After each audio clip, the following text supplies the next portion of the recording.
இந்த வீடியோ நம்ம ஸ்டார்ட் பண்ண பார்த்தீங்கன்னா பிசி பில்டு பார்த்தீங்கன்னா 30Kல நம்ம ஏற்கனவே ஒரு வீடியோ பண்ணிட்டோம். இந்த வீடியோ பார்த்தீங்கன்னா அது இல்லாமல் இது ஒரு இன்டெகிரேட்டடாக கிராஃபிக்ஸ் கார்டோட பண்ணுற வீடியோ. எல்லாருக்கும் பிடிச்சிருந்தா லைக் பண்ணுங்கள். நம்ம முதல்ல என்ன பார்க்க போகிறோம் பார்த்தீங்கன்னா ஏஎம்டியோட Ryzen 5 3400G என்ற ஒரு ப்ராசஸர் தான். இந்த CPU பார்த்தீங்கன்னா 4 கோர்ஸோட அதுமாரி 8 த்ரெட்ஸோடு வர ஒரு CPU. இந்த CPUவோட பார்த்தீங்கன்னா இன்டெகிரேட்டட் கிராஃபிக்ஸ் கார்டு இருக்குது, வேகா 11 கிராஃபிக்ஸ் கார்டு RX. இது பார்த்தீங்கன்னா இது ஒரு நல்ல கிராஃபிக்ஸ் கார்டை நீங்கள் இந்த இன்டெகிரேட்டடோடு யூஸ் பண்ணும்போது உங்களுக்கு நல்லாவே சப்போர்ட் பண்ணும். ஆனால் எல்லோரும் டெடிகேட்டட் தான் வேணுனாங்க. டெடிகேட்டட் வேணும்னா உங்களுக்கு வந்து பார்த்தீங்கன்னா நாங்கள் போன வீடியோ பண்ணோம் 30,000 பட்ஜெட்டில், அது நீங்கள் சூஸ் பண்ணலாம். அப்படி இல்லை எனக்கு இதே ஓகேண்ணா அப்படின்னு பார்த்தீங்கன்னா நீங்கள் இதை சூஸ் பண்ணலாம். அதோடு பார்த்தீங்கன்னா இது வந்து கொஞ்சம் ப்ரைஸ் கம்மியாக வரும். ஆனால் இது அது ப்ராசர் கம்மியாக இருந்தது, இது ப்ராசர் அதிகமாக இருக்குதுன்னு பார்க்காதீங்க. இது ஆனால் கண்டிப்பாக வந்து கொஞ்சம் ப்ரைஸ் கம்மியாக தான் வரும். ஏன்னு கேட்டிங்கன்னா நம்ம இதில் இன்டெகிரேட்டர் போட போகிறதில்ல. அதில் இன்டெகிரேட்டர் போடுறதுக்கே இப்போ கிட்ட வந்து பார்த்திங்கன்னா 30 to 40% வந்து மணி அதிலே போயிடுச்சு. அதனால தான் வந்து பார்த்திங்கன்னா இந்த வாட்டி நம்ம இன்டெகிரேட்டட் போடாமல் இன்டெகிரேட்டர் வழியாக ஒரு வீடியோ பண்ணலான்னு. வேறு என்னென்னலாம் கொடுத்துக்குறாங்க இந்த பார்ப்போம். வேறு என்ன கொடுக்குறாங்க பார்த்தீங்கன்னா இதில் 4 கிரேட்ஸ் 8 த்ரெட் அப்படி இருக்குன்றாங்க. அது பார்த்தீங்கன்னா இதோட கிளாக் ஸ்பீடை கொடுத்துக்கிறாங்க 3.7 GHz. மேக்ஸிமம் பூஸ்ட் பார்த்தீங்கன்னா 4.2 GHz. 4.2 GHz பார்த்தீங்கன்னா வந்து இப்போதைக்கு ஒரு நல்ல பர்ஃபார்மன்ஸ் தர ஒரு CPU தான். ஃபோன்லலாம் இப்போ தான் வந்து பார்த்திங்கன்னா 2.3A அப்போ தான் வராங்க. ஆனால் நம்ம கம்ப்யூட்டரில் பார்த்தீங்கன்னா பிசி இதெல்லாம் பார்த்தீங்கன்னா 4.2A வந்துட்டோம். பார்த்திங்கன்னா இது ஒரு நல்ல பர்ஃபார்மன்ஸ் தரக்கூடிய ஒரு CPU தான். அதே கூட இது சப்போர்ட் பண்ணுற இன்டெகிரேட்டட் அப்படின்ற கிராஃபிக்ஸ் பார்த்தீங்கன்னா இன்டெகிரேட்டட் கிராஃபிக்ஸ் பார்த்தீங்கன்னா அது ஒரு நல்ல கிராஃபிக்ஸ் தான். அதனால் பிரச்சனை இருக்காதில்ல. இதில் நீங்கள் எல்லா கேமும் ஸ்மூத்தாக விளாட்லாம். வேறு ஏதாவது நம்ம இந்த CPU பற்றி இன்ஃபர்மேஷன் கீழே போட்டுக்கிறாங்களா பார்ப்போம்.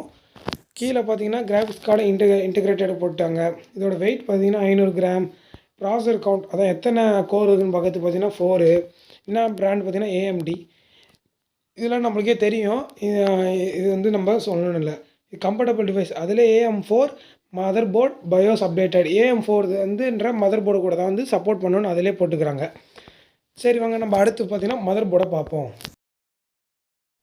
பாருங்கள் நம்ம மதர் போர்டு பார்த்திங்கன்னா MSIயோட B450M Pro M2 Max அப்படின்ற ஒரு gaming mother board.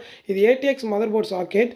Second and third generation AMD AM4 socket. நம்ம பார்த்திங்கன்னா அது இதில் பார்த்தோம் ப்ராசரில் AMD AM4 அப்படின்ற இது கூட தான் வந்து கம்ஃபர்டபுள் ஆகும்னு போட்டுருந்து. இந்த அது மதர் போர்டு தான் இது கூட அது கண்டிப்பாக கம்ஃபர்டபுள் ஆகும். இதோட வேறு ஏதாவது இதில் கொடுத்துக்கிறாங்களா பார்ப்போம். மதர் போர்ட்லேயே பார்த்திங்கன்னா இது ஒரு DDR4 மதர் போர்டு, அதான் ரேம் சிப் சப்போர்ட் பண்ணுற மதர் போர்டு. இதில் 2 ரேம் சிப் தான் உங்களால் யூஸ் பண்ண முடியும். அதே மாதிரி பார்த்திங்கன்னா இதில் வந்து ஒரு SSD யூஸ் பண்ண முடியும். இதில் SSD யூஸ் பண்ண முடியும்.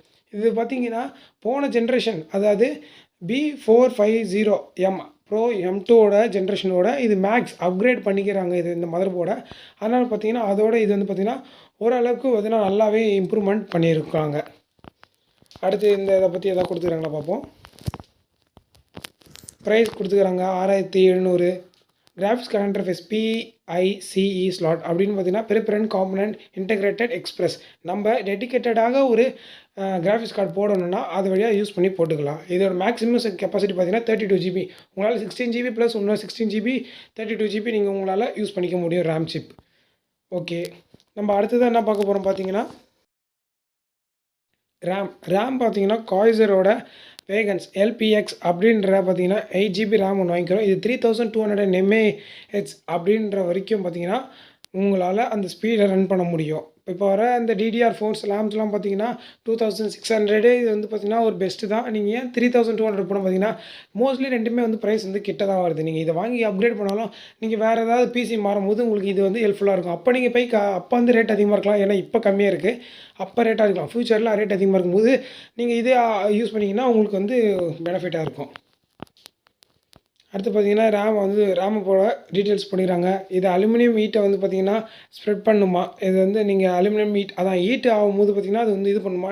அதுமாதிரி ஓவர் லாக்கிங்காலாம் இருக்குது. பர்ஃபார்மன்ஸ் வந்து இதுக்கு நல்லா தரும்னு. 8 GB ரேம் வந்து பார்த்திங்கன்னா எல்லாத்துக்குமே வந்து இப்போ பர்ஃபார்மன்ஸ் ஓகே. ஏன்னு கேட்டிங்கன்னா நம்ம 20லேருந்து 30K வரைக்கும் பார்த்திங்கன்னா 8 GB ரேம் தான் யூஸ் பண்ணுறோம். 16 GB ரேம் போனீங்கன்னா கண்டிப்பாக பட்ஜெட் இடிக்கிறதுனால தான் 8 GB ரேம் யூஸ் பண்ணுறோம்.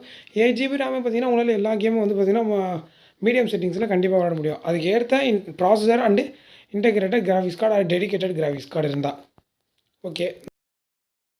எப்பயும் பார்க்குற அது மாதிரி இல்லாமல் இந்த வாட்டி வித்தியாசமாக ஆர்டர் மாற்றிக்கிறோம். இந்த வாட்டி பார்த்தீங்கன்னா கேஸ் பார்க்க போகிறோம். கேபினட். இந்த கேபினட் பார்த்தீங்கன்னா, போன கேபினட்டோட ரேட்டு கம்மி. அதுலேயே ஆர்ஜிபிஜி இருந்தது, இதுலேயே ஆர்பிஜி இருந்தது. இது கிட்டத்தட்ட ரூ. 100 தான் கம்மி. பட் ஆனால் அது நல்லா இருந்தால் நீங்கள் அதையும் எடுத்துக்கலாம். இல்லை இது நல்லா இருந்தாலும் இதுவும் எடுத்துக்கலாம். ரெண்டுமே பார்த்தீங்கன்னா மோஸ்ட்லி ஓரளவுக்கு சேமாக தான் இருந்தது. ஆனால் இதில் பார்த்தீங்கன்னா 3.2 யூஎஸ்பி வந்து 1 இருக்குது, 2.0 யூஎஸ்பி வந்து 2 இருக்குது.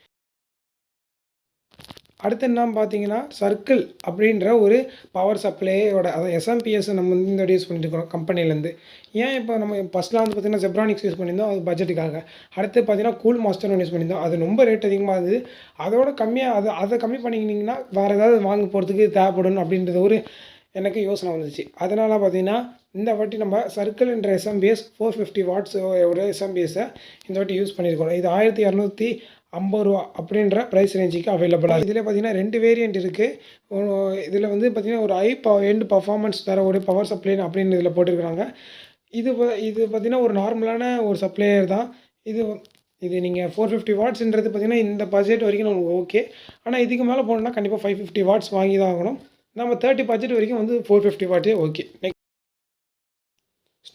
ஸ்டோரேஜ் பார்த்தீங்கன்னா இந்த வாட்டி நம்ம எஸ்எஸ்டி போகாமல் ஹெச்எஸ்டி வந்துருக்குறோம். காரணம் ஏன்னு கேட்டிங்கன்னா எஸ்எஸ்டியில் ஸ்டோரேஜ் அதிகமாக இல்லை. கேம் இப்போ நம்ம இன்ஸ்டால் பண்ணி நிறைய கேம் வச்சுக்கிட்டு இருக்க முடியல அப்படின்ற ஒரு கம்ப்ளைண்டாக தான். இந்த வாட்டி பார்த்தீங்கன்னா நம்ம ஹெச்எஸ்டி எதுக்கு வந்தோம்னு பார்த்தீங்கன்னா கேம் பரவாயில்ல, எனக்கு ஸ்லோவாக இருந்தாலும் பரவாயில்ல.